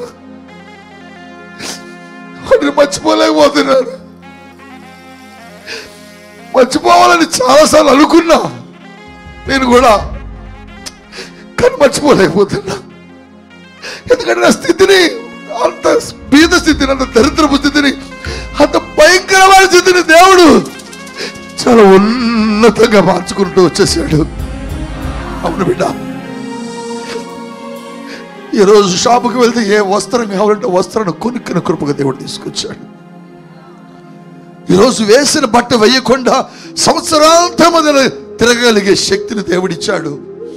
కారణం ఏంటంటే నా ప్రభువు నా జీవితంలో చేసిన ఆ మేలులను నేను ఎన్నడూ మర్చిపోలేదు. నిజనానా నిజం బిడ్డ. మరి నీ జీవితంలో దేవుడు చేసిన మేలు మర్చిపోయావే. ఒకప్పుడు నీ బ్రతుకు ఎక్కడ ప్రారంభమైంది? ఒకప్పుడు నీ జీవితం ఎలా ప్రారంభమైంది? మా ఇంట్లో ఇంకా మేము సేవకు వచ్చిన నూతన దినాలు తిన్న ప్లేట్లు ఉంటాయి. జాన్ వెస్లీ అని రాజమండ్రిలో ఒక దైవజనుడు ఉంటాడు. బైబిల్ వండర్స్ ప్రోగ్రాం చేస్తూ ఉంటాడు టీవీలో. చాలా మంచి దైవజనుడు. రాజమండ్రి పట్టణంలో అద్భుతమైన మందిరాన్ని కట్టి దేవుని సేవను సాగిస్తూ ప్రపంచవ్యాప్తంగా వాడబడుతున్నాడు ఆ దైవజనుడు. నాకు మంచి స్నేహితుడు. నేను తను కలిసి చాలా సువార్త సభలను దేవుని వాక్యాన్ని షేర్ చేసుకున్నాం. ఒకరోజు ఆ దైవజనుడు మా ఇంటికి వచ్చాడు తిరువూరు ప్రాంతంలో. ఆ దైవజనుడు వస్తే మా ఇంట్లో ప్లేట్లు లేవు భోజనం పెట్టడానికి. 2 ప్లేట్లు ఉండే. ఆ 2 ప్లేట్లో దైవజనుడిని కింద కూర్చోబెట్టి ఒక ప్లేట్లో భోజనం పెడితే ఆ ప్లేటు వంకరగా ఉంది. ఆయన కలుపుకొని తింటుంటే ప్లేటు కిందికి అటు ఇటు కదులుతుంది. ఆ దైవజనుడు గమనించి తన ఎడమ చేతిని ఆ ప్లేట్ కింద పెట్టుకొని ఆయనతో ఆ చేత్తో 2వ చేత్తో ఆయన భోజనం తినడం ప్రారంభించాడు. ఆ ప్లేట్ నేను ఇంకా పారేయలేదండి. ఆ ప్లేటు వంకర పోయిందండి. ఆ ప్లేట్ ఇప్పటికీ మేము మా భోజన చేసే దగ్గర కనబడతా ఉంటుంది. నేను చూస్తూ ఉంటాం దాన్ని. ఎందుకు ఈ మాట చెబుతున్నానంటే, ఆ స్థితి నుంచి దేవుడు ఏది కావాలంటే ఆ భోజనం తినే స్థితికి దేవుడు తీసుకొచ్చాడు. ఈరోజు దేవుని సేవకుడిగా నేను అడుగుతున్నాను, నువ్వు మంచి బట్ట కొనుక్కున్నప్పుడు ఆ బట్ట వేసుకునేటప్పుడు, ప్రభువా ఈ బట్ట నాకు ఒకప్పుడు లేదయ్యా, కానీ ఈరోజు ఇంత ఖరీదైన బట్టను ధరించే కృప నాకు ఇచ్చావని దేవుని స్తుతించావా? ఒకప్పుడు మంచి ఇల్లు లేదు నీకు. మంచి ఇల్లు కట్టుకున్న తర్వాత ఆ ఇంటిలోకి సంఘాన్ని పిలుచుకొని కృతజ్ఞత కూడికి పెట్టుకొని సంఘం ముందు దేవుని గూర్చి, ఒకప్పుడు మేము చాలా ఇరుకైన ఇంట్లో ఉన్నాం, బీదరికంలో ఉన్నాం, కానీ ఈరోజు మాకెంత మంచి ఇల్లు దేవుడిచ్చాడని దేవుని స్తుతించావా? నువ్వు పొందుకున్న ఉద్యోగాన్ని బట్టి దేవుణ్ణి ఇప్పుడు స్తుతించావా? నువ్వు నడుపుతున్న బైక్ని బట్టి దేవుణ్ణి ఇప్పుడు స్తుతించావా? నువ్వు ఎప్పుడైనా తింటున్న భోజనాన్ని బట్టి దేవుణ్ణి ఎప్పుడైనా కనపరిచావా? నువ్వు చేస్తున్న జాబును బట్టి, లేకపోతే నీకున్న పరిస్థితులను బట్టి, దీవెనను బట్టి నువ్వు దేవుణ్ణి ఎప్పుడైనా స్తుతించిన అనుభవం నీకుందా? ఉండాలి. ఈరోజు సంఘంలో చాలామందికి ఆ అనుభవం లేదు. ఈరోజు చాలామంది సంఘంలో ఆ సాక్ష్యాలు చెప్పడం లేదు. ఈరోజు చాలామంది సంఘంలో అటువంటి మందిరాల సాక్ష్యాలు లేవు. స్థితి మారేసరికి స్టైల్ పెరిగిపోయింది. మీకు బట్టలు మారేసరికి, మీ పరిస్థితులు మారిపోయేసరికి దేవుడు గుర్తురాటలే. ఒకప్పుడు సైకిల్ కూడా లేదు. ఇప్పుడు బండి వచ్చింది. బండి తర్వాత కారు వచ్చింది. అబ్బా, ప్రభుని ఎప్పుడైనా స్తుతించి చెప్పావా? ప్రభుని ఎప్పుడైనా గణపరిచావా? నీ వాహనాన్ని బట్టి ప్రభువుని ఎప్పుడైనా స్తుతించావా? నీకున్న వస్తువుని బట్టి. ఒకప్పుడు పసుపు తాడే, మెడలో ఏమి లేదు. విలువైన ఆభరణం నీ మెడలో, నీ చెవిలో, నీ వేలికేమి లేదు. అందరూ పెట్టుకుంటుంటే నువ్వు అనుకునే దానివి, ఎప్పటికైనా నేను ఒక చేంజ్ చేయించుకోవాలి, ఎప్పటికైనా నేను చెవి కమ్మలు చేయించుకోవాలి, ఎప్పటికైనా నేను ఒక మంచి ఉంగరం తొడగాలి అనుకున్నట్టుగా దేవుడిని స్థితిని మార్చి నీకు మంచి బంగారపు వస్తువునిచ్చాడు. ఇప్పుడు నీకు ఇచ్చిన వస్తువుని బట్టి దేవుడిని స్తుతించావా? ఎప్పుడు వచ్చే సాక్ష్యం చెప్పావా దేవుడిని స్తుతించి? లేదు. నీకు వస్తువు రాగానే నేనేం చేసావు తెలుసా? మీ పెద్దమ్మకు చూపించను, మీ చిన్నాన్నకు చూపించను, మీ బంధువులకు చూపించావు. అది ఇచ్చింది ఎవరు అసలు? యేసయ్య. మరి యేసయ్య స్తుతించావా? యేసయ్యకి చెప్పావా? యేసయ్య థ్యాంక్స్ అని ఎప్పుడన్నా ప్రభు దగ్గర చెప్పావా? లేదండి. కట్టిన బట్టను బట్టి ఇప్పుడు ప్రభు స్తుతించావా?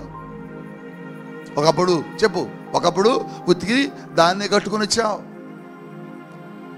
ఒక బట్టని వారం రోజులు తొడుక్కున్నాం. కానీ వాళ్ళ ఉదయం వేసింది సాయంత్రం ఏటిలా, సాయంత్రం వేసింది ఉదయం ఏటిలా. స్థితి మారింది, బ్రతుకు మారింది, జీవితాన్ని దేవుడు మార్చాడు. మార్చినప్పుడు ఆ ఘనత ఎవరికి రావాలి? ఆ మహిమ ఎవరికి రావాలి? దేవునికి రావాలి. వాటిని గుర్తు తెచ్చుకున్నావా? ఎప్పుడన్నా గుర్తు తెచ్చుకున్నావా? లేదు. స్థితి మారేసరికి స్టైల్ మొత్తం మారిపోయింది.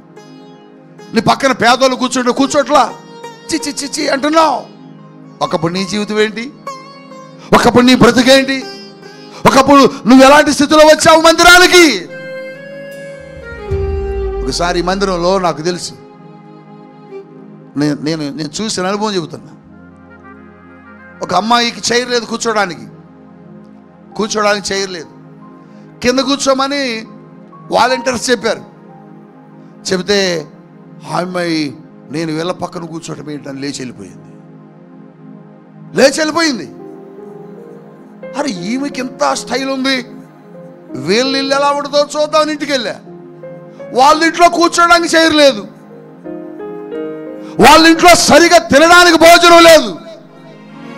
అరే మరి ఎంత స్టైల్ ఏందో అంటే, మేము గొప్పవాళ్ళం,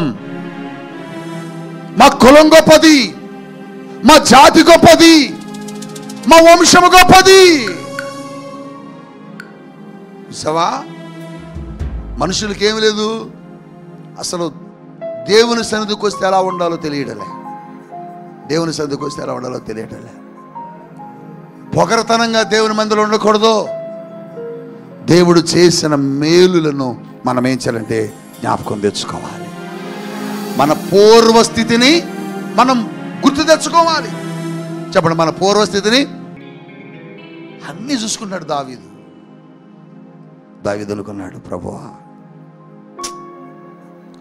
పాక, గొర్రెలు, వాసన, ముతక షర్ట్ తెలుసు కబరం గారు, మేకల కాశీలు అయ్యే వేసుకుంటారు.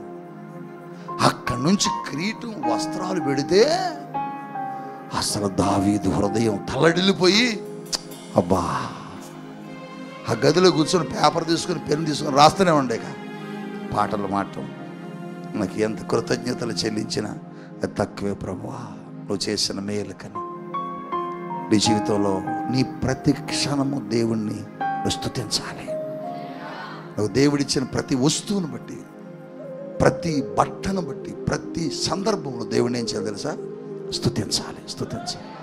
ఒకప్పుడు లేదు కదా నీకు ఇది, ఒకప్పుడు ఇది లేదు నీకు. ఇక్కడ ఉన్న వాళ్ళు ఎవ్వరికీ లేదు, అందరూ బీదరికం నుంచి వచ్చిన వాళ్ళే. కానీ దేవుడు ఈరోజు మీకేం చేసేది? అన్నిటిని ఇచ్చాడు. అందుకని వాటిని ఏం చేయాలి? జ్ఞాపకం తెచ్చుకొని ప్రభువుని స్తుతించి కృతజ్ఞత చెల్లించాలి. అక్కడ ఏలీమునకు వారు చేరినప్పుడు చేసింది అదే. ఆ 12 నీటి బుగ్గలు కనబడుతున్నప్పుడు, 70 ఈచ చెట్లు కనబడుతున్నప్పుడు, ఆ 70 చెట్లు చూడగానే వాళ్ళకి 70 మంది ఇశ్రాయేలీయులు కుటుంబ సభ్యులు గుర్తొచ్చారు. వాళ్ళు చెప్పుకుంటున్నారు, రే 70 మంది అట్రా మనోళ్ళు వెళ్ళింది. మన యాకోబు తాతయ్య ఉండగా, యాకోబు తాతయ్య నిన్ను యాకోబు పెట్టి ఎవరికి కానీ ఎవరికి అమ్మ పెట్టింది? మీ ఆయనకి వచ్చాడమ్మ యాకోబు ఎక్కడ? యాకోబు దేవుని స్తోత్రం. మన యాకోబు తాతయ్య వాళ్ళ అబ్బాయిలు రా, వాళ్ళు మొత్తం కలిపి వాళ్ళ కుటుంబం అంతా 70 మంది వచ్చారట్రా. మన తాతయ్య యాకోబు తాతయ్య. అరే యాకోబు తాతయ్య వాళ్ళ తాతయ్య ఎవరురా? యాకోబు తాతయ్య అబ్రాహాము, హల్లెలూయా. ఇట్లా చెప్పుకున్నారు అనుకుని స్తుతిస్తున్నారు. అబ్బా మన తాతయ్య కుటుంబాన్ని దేవుడు ఎంత ఆశీర్వదించాడు, మన వంశాన్ని దేవుడు ఎంత దీవించాడు, మన కుటుంబాలను దేవుడు ఎంత విస్తరింపజేశాడు, మన కోసం దేవుడు ఎన్ని కార్యాలు చేశాడు, మన కోసం దేవుడు ఎన్ని చోట్ల యుద్ధాలు చేశాడు, మన కోసం దేవుడు ఎంతమంది శత్రువులతో పోరాడాడు రా. నువ్వు కూడా దేవుని గురించి అదే చెప్పాలి.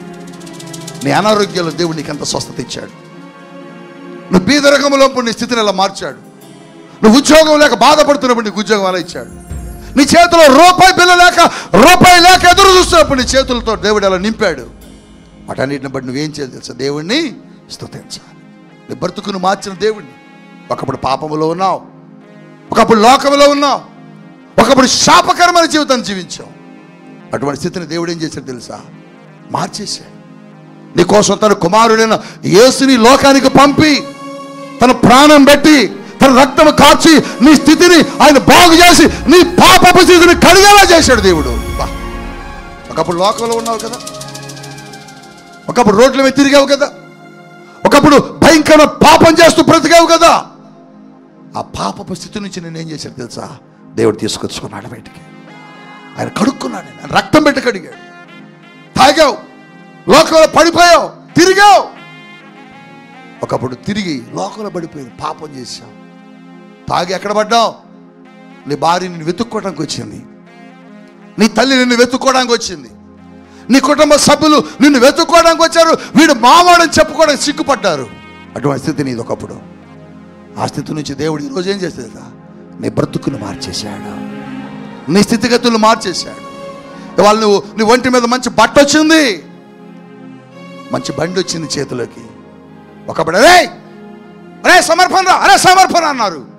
ఇవాళ అరే అనమను అండి సమర్పణరావు గారు. చూసావా ఎక్కడికి వచ్చింది? కృప కృప. ఒకప్పుడే అరే అన్నారు నిన్ను, ఇప్పుడు అనమను అనలేరు అనలేరు. ఎందుకని? ఎందుకని? నీ స్థితిని దేవుడు మార్చేశాడు. అబ్బా, నీ బతుకుని దేవుడు మార్చేశాడు, నీ పరిస్థితులను దేవుడు మార్చేశాడు.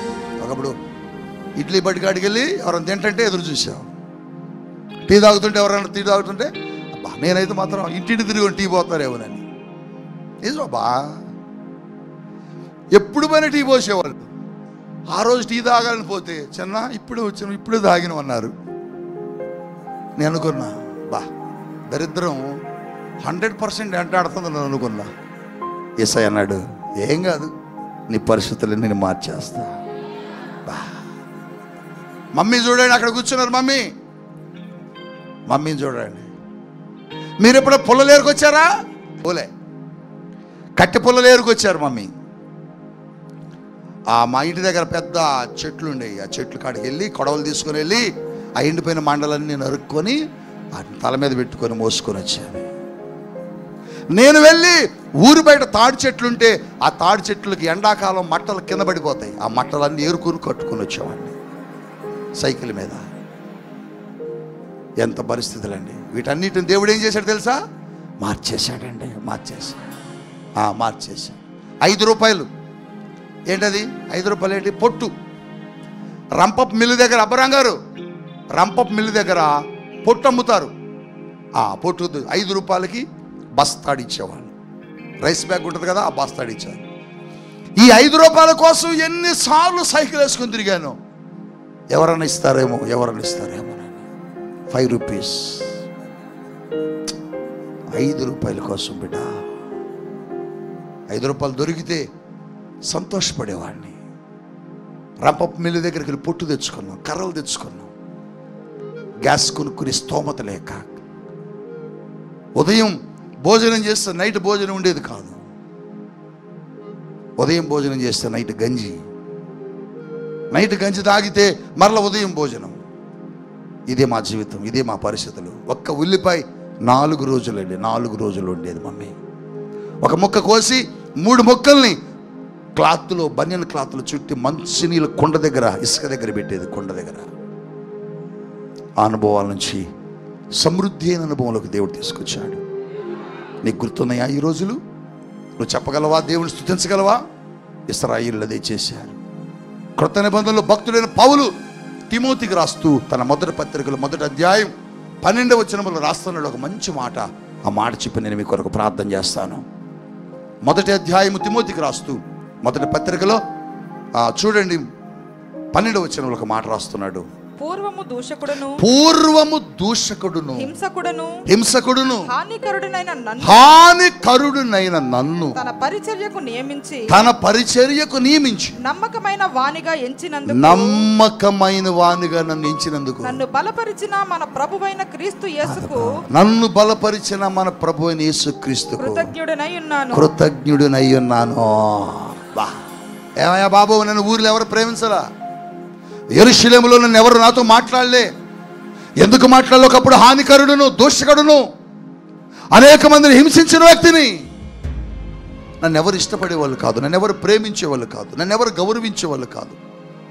ఎందుకని హానికరుడని చెప్పండి. ఎందుకని? హానికరుడని, దూషకుడని, హంతకుడని, చంపినోడని, హత్యలు చేసినోడని ఎవరు ఇష్టపడేవారు కాదట. కానీ దేవుడు ఆయన నన్ను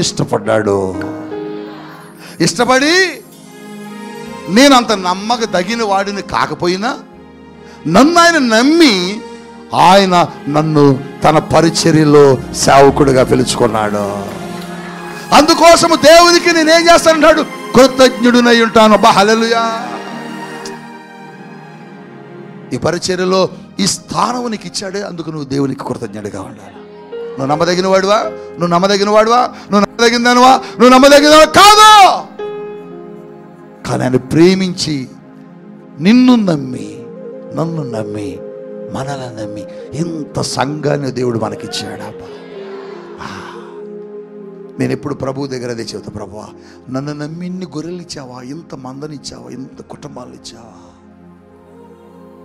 అవునండి, నన్ను నమ్మకపోతే నేను నిన్ను నాకు అప్పగించాడు. నన్ను నమ్మకపోతే దేవుడు నీతిని తీసుకొచ్చి నా దగ్గర అప్పగించాడు. నేను ఎప్పుడైతే చెబుతా ప్రభు దగ్గర అదే, అయ్యా నమ్మకంగా నీ పని చేసే మనస్సు నాకు ఇవ్వయ్యా, నమ్మకంగా నీ పనిని జరిగించే శక్తి నాకు ఇవ్వయ్యా, ఎక్కడా నీకు నేను అపనమ్మకముగా కనపడకూడదు. పౌలు అన్నాడు, అందుకు నన్ను ఎన్నుకున్నందుకు నేను కృతజ్ఞత దేవునికి కలిగి ఉన్నాను. ఎప్పుడన్నా ఇదిగో ఈ వాలంటీర్గా ఉన్నావు, ఎప్పుడన్నా దేవుడికి స్తోత్రం చెప్పావా? ఈ పరిచర్యలో ఇంత బాధ్యత కలిగినటువంటి నాయకుడిగా ఉన్నావు, ఇప్పుడు ప్రభువును కృతజ్ఞత చెల్లించావా? ఈ సంఘములో ఒక ఉన్నతమైన స్థితిలో నిలబెట్టి దేవుడు నీకు ఒక బాధ్యత కలిగిన సంఘములో బాధ్యత కలిగిన స్థానంలో నీ పెట్టాడు. ఇప్పుడన్నా ఇంత పరిచర్యలు నన్ను ఇంతగా ఉంచావా ప్రభువా అని కృతజ్ఞత చెల్లించావా? లేదు. నువ్వేమంటావు తెలుసా? పెడితే పెట్టారు, లేవలేదు, ఉంచితే ఉంచారు, లేవలేదు. ఏమనుకుంటున్నావు? ఈ పరిచర్య అంటే నిన్ను నమ్మి పెట్టాడు. హల్లెలూయా చెప్పండి. అసలు చాలామంది ఉన్నారుగా సంఘంలో, నిన్ను ఎందుకు కోరుకున్నాడు? చాలామంది ఉన్నారుగా, అదిగో ఆ అమ్మాయిని ఎందుకు కోరుకున్నాడు, ఈ అమ్మాయిని ఎందుకు కోరుకున్నాడు, ఆ అమ్మాయిని ఎందుకు కోరుకున్నాడు, వాళ్ళని ఎందుకు కోరుకున్నాడు? నమ్మకం. వీళ్ళైతే చేస్తారు. చెప్పండి, వీళ్ళైతే చేస్తారు. అంత నమ్మకంతో నీకు దేవుడు పనిచ్చినప్పుడు నువ్వేం చేయాలి? దైవజనుడు ఉన్నా లేకపోయినా నమ్మకంగా దేవుని పని చేయాలి. దైవజనుడు చూస్తున్నాడా? చూడు. మరి ఎవరు చూస్తారు? దేవుడు. అందుకొరకే నన్ను నమ్మి నాకు ఈ ప్రార్థన టవర్లో నన్ను ప్రార్థన యోధురాలుగా పెట్టారు కనుక నేను మనస్ఫూర్తిగా చెయ్యాలని చేయాలి. అంతే తప్ప ఏదో పెట్టారులే రాకపోతే అనుకుంటారులే. నేను కాదు నేను పెట్టింది. చెప్పాలి, ఎవరు పెట్టారు? యేసయ్య పెట్టాడు. నాకేం పని నిన్ను పెట్టాలని లేదు, కానీ నిన్ను ఎందుకు పెట్టాడంటే నువ్వు నమ్మకంగా ప్రార్థన చేస్తావని. దాని అర్థం ఏంటంటే నువ్వు ప్రార్థన చేస్తే ఆయన వినాలనుకుంటున్నాడు అండి. అందుకోసమే నిన్ను పెట్టాడు అక్కడ. ఇక్కడ ఇంతమంది ఉన్నా వీళ్ళందరూ ఎందుకు పెట్టలే? వీళ్ళందరి కోసం ప్రార్థన చేసే వ్యక్తిగా నిన్నే ఎందుకు అనుకున్నాడంటే నీ మీద ఆయనకున్న నమ్మకం. హల్లెలూయా. అందుకు పౌలు అంటున్నాడు, నేను నీకు కృతజ్ఞుడినై ఉన్నాను ప్రభువా, నన్ను నమ్ముకున్నందుకు. అబ్బా, నేను నమ్మి నీకు ఒక పని అప్పగించాను, నిన్ను నమ్మి నీకు పని అప్పగించాడు, నన్ను నమ్మి నాకు ఈ పని అప్పగించాడు. అబ్రహాము గారు నమ్మి అబ్రహాము గారికి ఆ పని అప్పగించాడు. పౌలు గారిని నమ్మి పౌలు గారికి అప్పగించాడు. జాన్ వెస్లీని నమ్మి జాన్ వెస్లీకి అప్పగించాడు. శాంసన్ నమ్మి శాంసన్కి అప్పగించాడు. ఇప్పుడు దేవుడు మిమ్మల్ని నమ్మి మీకు ఈ పని ఇచ్చాడండి. నేను కాదు, నేనైతే నమ్మను మిమ్మల్ని. కానీ ఎవరు నమ్మారు? చెప్పండి, ఎవరు నమ్మారు? దేవుడు నమ్మాడు. బా, వాస్తవంగా నీ తల్లి నిన్ను నమ్మలే, నీ తండ్రి నిన్ను నమ్మలే. మా నాన్నగారు నాన్న మనకేమైనా పొలం ఉంటే నాకు రాసివ్వరాదన్న. రాయన అన్న నీ మీద నాకు నమ్మకం లేదన్నాడు. ఊరు నువ్వు పొలం ఇవ్వడానికే నాకు నమ్మకం లేదంటున్నావు, మరి ఇంతమంది నాకెట దేవుడు ఇచ్చాడు? నన్ను ఆయన నమ్మాడు. గట్టిగా స్తోత్రం చెప్పండి. నేను అందుకనే నా తండ్రి కంటే నా ప్రభువుని ఎక్కువ నేను నమ్ముతున్నా. ఎందుకు నేను నా కుటుంబం కంటే దేవునికి ప్రాధాన్యత ఇస్తానంటే నా కుటుంబము నన్ను నమ్మలే, దేవుడు నన్ను నమ్మాడు. హల్లెలూయా. అందుకోసం మిమ్మల్ని అందరూ నాకు అప్పగించాడు. ఆయన వస్తాడట, ఆయన వచ్చినప్పుడు అడుగుతాడు, జయంతి ఉందా అని అడుగుతాడు, మహేశ్వరి ఉందా, మహిమ ఉందా అని అడుగుతాడు, ఉమా ఉందా అని అడుగుతాడు. అప్పగించాడు కదా, ఉంచాల జాగ్రత్తగా. నేను జనవసిలో ఉన్నాడా, కెజియా ఉందా, అబ్రహాం గారు ఉన్నాడా, రమేష్ ఉన్నాడా, మాస్టర్ ఉన్నారా, శారమ్మ గారు ఉన్నదా, ఎప్పటికప్పుడు అడుగుతూ ఉంటాడు. అడిగినప్పుడు నేను చెప్పాలి, ప్రభువా జాగ్రత్తగా ఉంచానయ్యా. ఆయన అంటాడు, నేను వచ్చినప్పుడు వాళ్ళందరూ నాకు ఏ ఒక్క గొర్రె పోయినా నీ తోలు తీస్తా. ఇంతమందిని అప్పగించా నీకు, నేను వచ్చినప్పుడు వాళ్ళందరినీ తిరిగి నాకు నువ్వు అప్పగించాలి. అందుకోసమే మిమ్మల్ని స్ట్రిక్ట్ చేసేది, అందుకని మిమ్మల్ని కండిషన్ పెట్టేది. ఏయ్ నువ్వు ఇలా ఉంటేనే మందిరంలో ఉండాలా అని బెదరగొట్టేది. ఎందుకంటే నువ్వెక్కడ తొలగిపోతావో, నువ్వెక్కడ దేవుని సన్నిధిలోంచి చేజారిపోతావు భయం సేవకుడిగా. ఆదివారం వచ్చేటప్పటికి మీరు ఏదో అనుకుంటారు, కానీ మేమేం ప్రార్థన చేస్తున్నాడు, ప్రభువా మా కుటుంబాల్లో ఏ ఒక్క వ్యక్తి తొలగిపోవటానికి వీల్లేదు, మా కుటుంబాల్లో ఉన్న ఏ బిడ్డలు లోకంలోకి వెళ్ళిపోవడానికి వీల్లేదు. అందుకని మిమ్మల్ని కోపగించుకుంటాం. మీరు అనుకుంటారు డాడీ తిట్టారు, మమ్మీ కూడా అరిశారు. మాకేం కోపం ఉండదు మీ మీద, మీరు ఉమ్మి వేసిన పడతాం, కానీ మీరు లోకంలోకి వెళ్తే మేము భరించలేము, మీరు మందిరాన్ని వదిలిపెడితే మేము తట్టుకోలేము.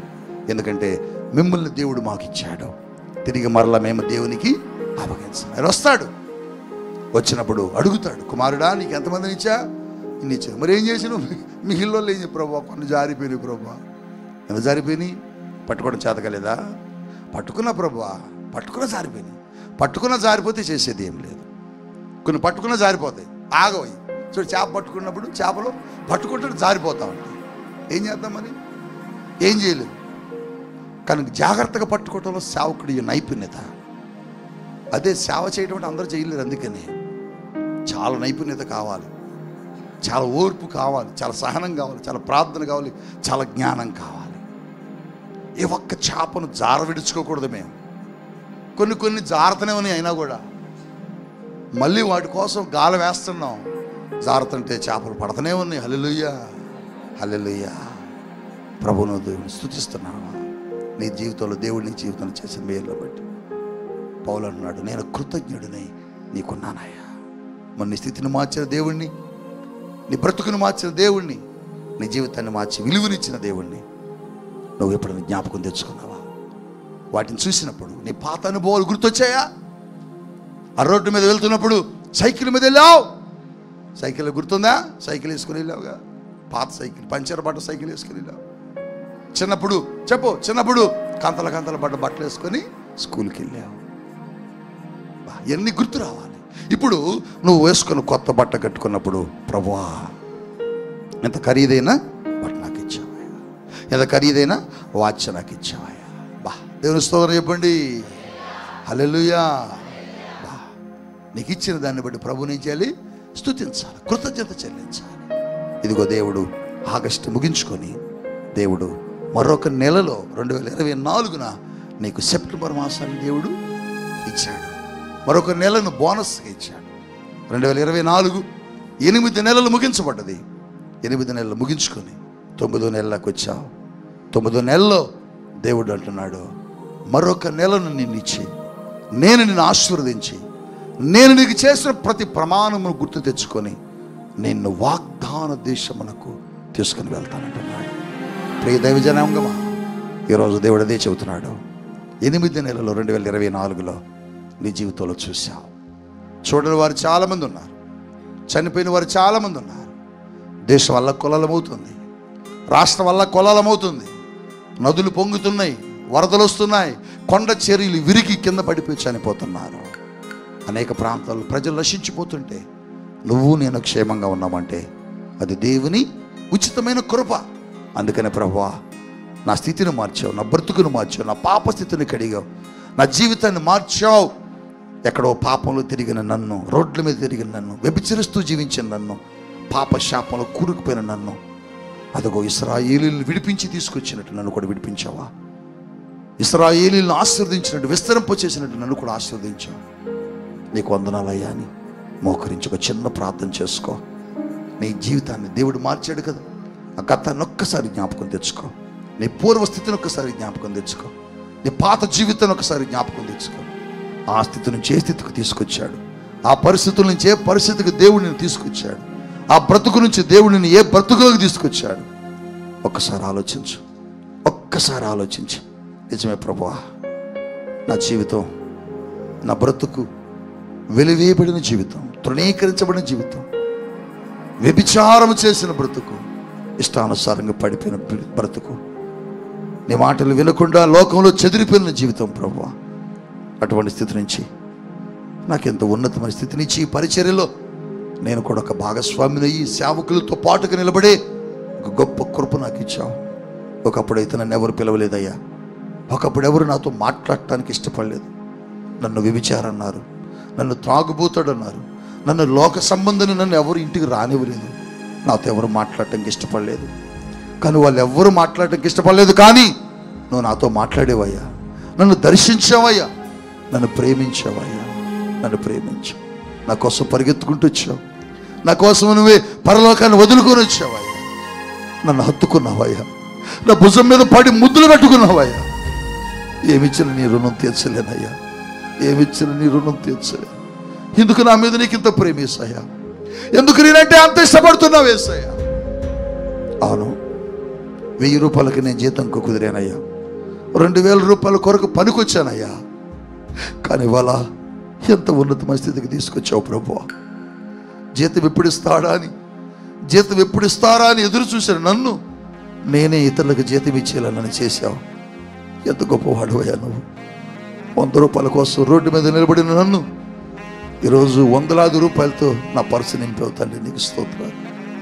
కొరతలతో ఉన్న నా ఇల్లు, భోజనం లేని నా ఇల్లు, సమృద్ధి లేని నా ఇల్లు, సరైన వస్తువు లేని నా ఇల్లు, కానీ ఈరోజు నన్ను ఎంతగా ఆశీర్వదించావు. వాటిని చూస్తున్నప్పుడు, వాటి దగ్గరికి వెళ్తున్నప్పుడు నేను గుర్తు తెచ్చుకోవాలి ప్రభువా. ఆ ఎత్తు చెట్ల ముందు నిలబడినప్పుడు, ఆ నీటి బొగ్గల దగ్గర నిలబడినప్పుడు ఇశ్రాయేలు అదే జ్ఞాపకం తెచ్చుకున్నారు. అదే వారు మాట్లాడుకుంటున్నారు. 12 గోత్రాలుగా వచ్చిన మనం, 70 మందిగా వచ్చిన మనం, ఇన్ని లక్షల మందిగా ఎలా విస్తరించబడ్డాం, ఇన్ని లక్షల మందిగా ఎలా మనం ఆశీర్వదించబడ్డాం. అదిగో దేవుడు మన జీవితంలో చేసిన కార్యాలని ఆ ఏలీమునకు చేరినప్పుడు ఇశ్రాయేలు అక్కడ మాట్లాడుకుంటున్నారయ్యా. ఈరోజు మా జీవితాలు కూడా అలాగనే ఉన్నాయి, మా బ్రతుకులు కూడా అలాగనే ఉన్నాయి. ఒక్కరిగా వచ్చామయ్యా. ఇదిగో ఇన్ని 100,000 మంది సంఘముగా విస్తరింప చేశావు. ఒక్క జత బట్టతో వచ్చానయ్యా. అనేక నూతన వస్త్రాలు ఇచ్చావు. ఒక్క కంచంతో వచ్చానయ్యా. సరైన జీవితం కాదు, సరైన బ్రతుకు కాదు, కానీ నా జీవితాన్ని మార్చావయ్యా, నా బ్రతుకును మార్చావయ్యా, నా కుటుంబాన్ని మార్చావయ్యా. నీకే వందనాలు, నీకే వందనాలు అని ప్రభు స్తుతించు. ప్రభు దగ్గర ఒక్కసారి జ్ఞాపకం తెచ్చుకో. నీకు ఆ 70 ఈత చెట్లు చూసినప్పుడు వాళ్ళకు గుర్తొచ్చినట్టు నీకు గుర్తు రావట్లేదా? ఆ 12 నీటి బుగ్గలను చూసినప్పుడు వారికి గుర్తొచ్చిన విషయాలు నీకు గుర్తు రావట్లేదా? ఒకప్పుడు ఏ పాపంలో ఉన్నావు, రోత బ్రతుకు బ్రతికావు, అక్రమ జీవితం జీవించావు, పాపపు బ్రతుకులు బ్రతికావు, నాశనకరమైన జీవితంలో కూరుకుపోయావు. అటువంటి నిన్ను దేవుడు ఎంత ప్రేమించాడు, అటువంటి నిన్ను దేవుడు ఎంత ఇష్టపడ్డాడు. ఎందుకు ఆయనకు నువ్వంటంత ప్రేమ? ఎందుకు నువ్వంటంత ప్రేమ? నిన్ను కౌగులించుకుని నిన్ను ముద్దాడుతున్న ప్రేమ, నేను హత్తుకున్న ప్రేమ, నీకై మరణించిన ప్రేమ, నీ కొరకు శ్రమను అనుభవించిన ప్రేమ, నీ శాపమును ఓర్చిన ప్రేమ. దైవజనగమా, ఒక్కసారి నీ నోరు తెరిచి యేసు థ్యాంక్స్ యేసయ్యా అని చెప్పు, కృతజ్ఞతలు యేసయ్యా అని చెప్పు. నా బ్రతుకును మార్చినందుకు నీకు వందనాలు చెప్పు, నా స్థితిని మార్చినందుకు నీకు వందనాలు చెప్పు. చిన్న ప్రార్థన చేసుకుని దైవజనురాలు నేను ప్రార్థనలో నడిపిస్తుండగా, నీకోసం ప్రార్థన చేస్తూ ఉండగా ఎవరు కూడా అటు ఇటు తిరగొద్దు. అవునయ్యా అని చెప్పు, చెప్పు బిడ్డా. నా స్థితిని మార్చింది నువ్వేనయ్యా. అవునయ్యా, అవునయ్యా. నా పరిస్థితులు మార్చింది నువ్వేనయ్యా. నా బ్రతుకును మార్చింది నువ్వేనయ్యా. నా జీవితాన్ని మార్చింది నువ్వేనయ్యా. అయ్యా, తృణీకరించబడిన ఈ జీవితం అయ్యా, అందరి చేత అవమానపరచబడిన జీవితం అయ్యా, నా బంధువులతో త్రోసివేయబడిన నా పడ్డాను అయ్యా. నా తోబుట్టులను చూసి అసహ్యించుకున్నారు, నా స్థితిని చూసి చేదరించుకున్నారు, కానీ ఎవ్వరు నన్ను ఇష్టపడలేదయ్యా. కానీ ప్రభువా, నన్ను నువ్వు ప్రేమించావు అయ్యా. నా స్థితిని మార్చడానికి అయ్యా నీ ప్రాణాన్ని అర్పించావు. అటువంటి నిన్ను మర్చిపోయానయ్యా. అయ్యా, నా స్థితి మారినాక, నా పరిస్థితులు మారినాక, నా స్థితిని మార్చి నిన్ను మర్చిపోయానయ్యా. నిన్ను నేను విడిచి వెళ్ళిపోయానయ్యా. లార్డ్, ఇక లేక దూరం అయిపోయానయ్యా. కృతజ్ఞతగా నీ చెంత ఉండవలసిన నేను ప్రభు, కృతజ్ఞతగా నీ కొరకు బ్రతకవలసిన నేను ప్రభు, అయ్యా నిన్ను వదిలేసి వెళ్ళిపోయాను. ఎవరైతే ఒక రోజు నన్ను చేదరించుకున్నారో, ఎవరైతే నన్ను అవమానపరిచారో, ఈరోజు నైనా నా స్థితి మారినాక వారందరూ నా దగ్గరకు వస్తున్నప్పుడు నిన్ను వదిలి వారిని హత్తుకున్నానయ్యా. నన్ను క్షమించు, నన్ను మన్నించు. ఈ పగటి వేళ నాతో మాట్లాడావయ్యా. అయ్యా ఇదిగో దావీదైతే అయ్యా తన స్థితిని మార్చిన నిన్ను మర్చిపోలేదయ్యా. అయ్యా గొర్రెల దొడ్డిలో ఉన్న నన్ను నువ్వు రాజుగా చేసావయ్యా. ఇదిగో నాయన నా పూర్వ దినాలు ఒకప్పుడు నేను గొర్రెల కాపరిని, అందరి చేత తృణీకరించబడిన వాడిని, అవమానపరచబడిన వాడిని. అటువంటి నన్ను నువ్వు ప్రేమించావు, నా స్థితిని మార్చావు. కాబట్టి నా పూర్వ దినాలు నేను జ్ఞాపకం చేసుకొనుచున్నానని దావీదు పూర్వ దినాలు జ్ఞాపకం చేసుకొని దేవుని స్తుతిస్తున్నాడు, దేవునికి కృతజ్ఞతాస్తుతులు చెల్లిస్తున్నాడు. అయ్యా నా జీవితాన్ని మార్చావు, నా పరిస్థితులను మార్చావు, కాబట్టి నువ్వే నాకు కావాలి. నాకేది అవసరం లేదయ్యా, నీకంటే ఏది గొప్పది కాదు. అన్ని నువ్వు అనుగ్రహిస్తేనే నా దగ్గరకు వచ్చినాయి. ఈ రాజరికమైన, డబ్బైనా, ధనమైనా, ఈ కిరీటాలైనా నువ్వు అనుగ్రహిస్తే నాకు వచ్చినాయి ప్రభువా. నువ్వు లేకుండా నాకు ఏది రాలేదు, కాబట్టి నువ్వే నాకు కావాలి. నిన్నే నేను స్తుతిస్తానని దేవునికి కృతజ్ఞతాస్తుతులు చెల్లిస్తున్నాను. కానీ అన్ని ఇచ్చిన యేసయ్యను నువ్వు మర్చిపోయి ఉన్నావు. నీ బ్రతుకు ఎలా ఉందంటే అన్ని పొందుకున్నావు, కానీ అన్నిటినీ చూసి యేసయ్య ఇచ్చిన అన్నిటినీ చూసి మురుసుకుంటున్నావు, కానీ అన్ని ఇచ్చిన యేసయ్యను వదిలేసావు. ఈరోజు ప్రభు నీతో మాట్లాడాను. ఈ రోజైనా సరిచేయబడతావా? ఈ రోజైనా దేవునికి కృతజ్ఞతగా బ్రతుకుతావా? అయితే ఒక తీర్మానం చేసుకో. యేసయ్యా ఎప్పుడు నిన్ను మర్చిపోనాయా. నా జీవితాన్ని మార్చిన వాడివి, నా బ్రతుకును మార్చిన వాడివి, నా బ్రతుకుకు అర్థాన్ని ఇచ్చిన వాడివి, చనిపోవలసిన నన్ను బ్రతికించిన వాడివి. అందరి చేత తృణీకరించబడిన జీవితాన్ని ఈ రోజున ఎక్కడైతే నేను తల దించుకున్నానో అక్కడ నా తల ఎత్తిన వాడివి యేసయ్యా. అటువంటి నేను మర్చిపోనయ్యా. ఇప్పటి వరకు మర్చిపోయాను, కానీ ఇంకెన్నడూ మరువనయ్యా. దావీదు వలె కృతజ్ఞతగా బ్రతుకుతానయ్యా. ఇదిగో నేను పౌలు వలె కృతజ్ఞతగా బ్రతుకుతానయ్యా. నీ కొరకు నేను జీవిస్తానయ్యా, నీ కొరకు నాయనా నేను బ్రతుకుతానయ్యా. అయ్యా నాయనా నన్ను ఈ తీర్మానంలో నన్ను స్థిరపరచు ప్రభు అని ఒక తీర్మానం చేసుకుందామా? ఒక తీర్మానంతో బ్రతుకుదామా? ఎన్నో మేలులు, ఎన్నో ఉపకారాలు దేవుని ద్వారా పొందుకున్నాం, ఎన్నో ఆశీర్వాదాలు పొందుకున్నాం. అన్ని ఆశీర్వాదాలు పొందుకున్నా, అన్ని ఆశీర్వాదాలు ఇచ్చిన దేవుని నువ్వు మర్చిపోకుండా దేవుని హత్తుకుని బ్రతకాలి. యేసయ్య కృతజ్ఞతగా నేను జీవిస్తాను ఒక తీర్మానం చేసుకుందాం. దావీదు వలే, పౌలు వలే కృతజ్ఞతగా బ్రతుకుతాను యేసయ్యా. అయ్యా ఇదిగో ఇశ్రాయేలు ప్రజలు మాట్లాడుకున్నట్లుగా, అవునయ్యా ఒకప్పుడు మేము ఏమీ లేని వారము అయ్యా, జీవనోపాధి కోసం మేము ఐగుప్తుకు వచ్చిన వారము అయ్యా. 12 గోత్రాలుగా 70 మందిగా మేము బ్రతికిన వారము. ఐగుప్తులు అడుగు పెట్టిన మమ్మలను ఈ రీతిగా గొప్పగా ఆశీర్వదించాం అయ్యా. ఇదిగో తండ్రి 20 లక్షల మందిగా మమ్మల్ని విస్తరింపజేశావు అని వారు జ్ఞాపకం చేసుకున్నట్లుగా నువ్వు కూడా ప్రతి క్షణమో దేవుడు చేసిన మేలు జ్ఞాపకం చేసుకుని దేవుని కోసం బ్రతకాలి. అటువంటి తీర్మానంలోకి వద్దాం.